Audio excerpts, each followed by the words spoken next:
Hello, everyone. So today we are going to start Chapter 2, which is Metallurgists and Careers in the Metal Industries. We're just going to be focusing more on describing more of what metallurgy is, the different types of fields in it. One of the first things is understanding that there are two major fields when it comes to metallurgy. Classifying these into metals and non-metals, but the ones are ferrous and non-ferrous. So for ferrous, you have your iron and steels. For your non-ferrous, you have aluminum, copper, titanium, magnesium, nickel, and other stuff like that. There's over 80 different things that follow under non-ferrous. The first thing about ferrous metals is that the main component is iron. That is the main component when it comes to all of them.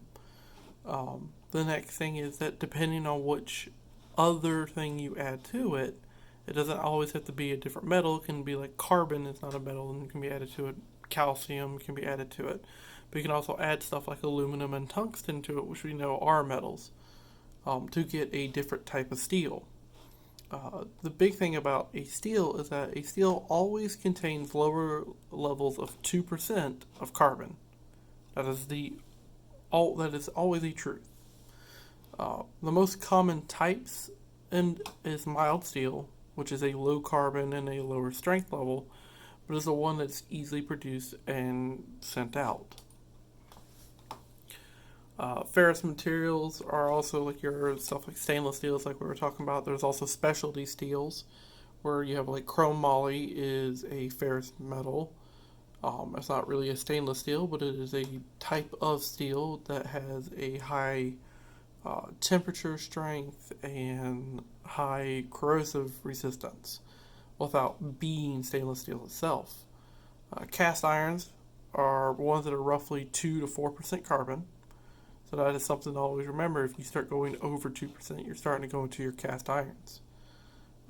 You can add different alloys to add different desired properties. Um, the next thing is that the desirable properties in metal is achieved by selecting suitable additives to it. So you have to kind of think if steel or iron was just left out in the middle of the rain, it's going to rust. But stuff like tungsten or aluminum don't rust in the rain. That's not their problem.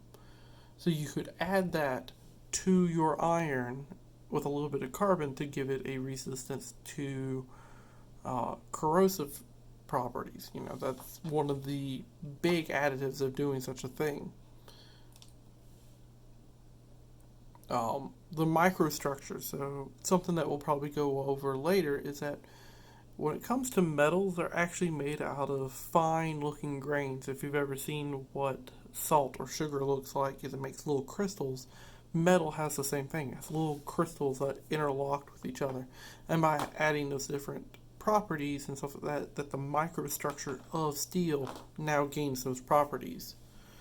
Um, Once again, different processes can on the same alloy can produce different microstructures. So when we're in the shop, a lot of us have told you if you're doing a test, don't quench it. And the reason why is that when you are heating up your metal through welding and then you quench it, you change the microstructure. You might make it harder, but you make it more brittle, making it easier to snap. And that's why we tell you don't quench it, let it cool itself down naturally. Um, and another thing is that for common processes is that you have 4 minutes, so you're actually using a machine to shape it into different things, heating to different temperatures.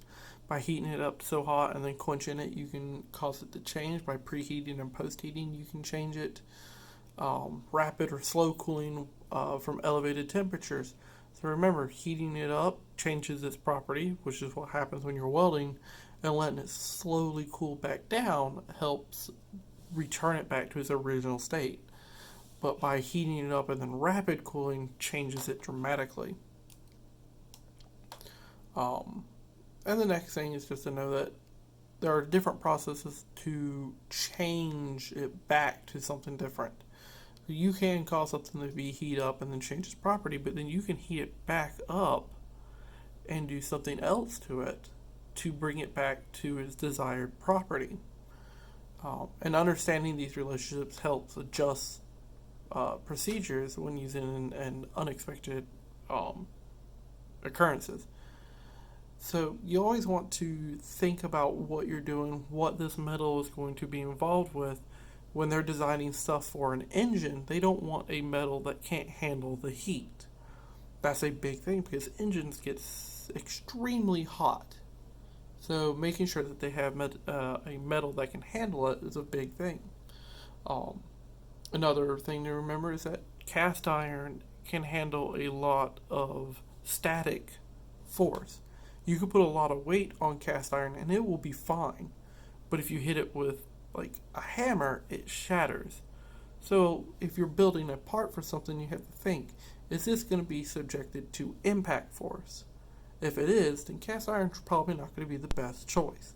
But if it's going to be something that's going to handle a static load the whole time, cast iron might be the best choice. So these are things to always think about. So that is part one, and we will start part two next time.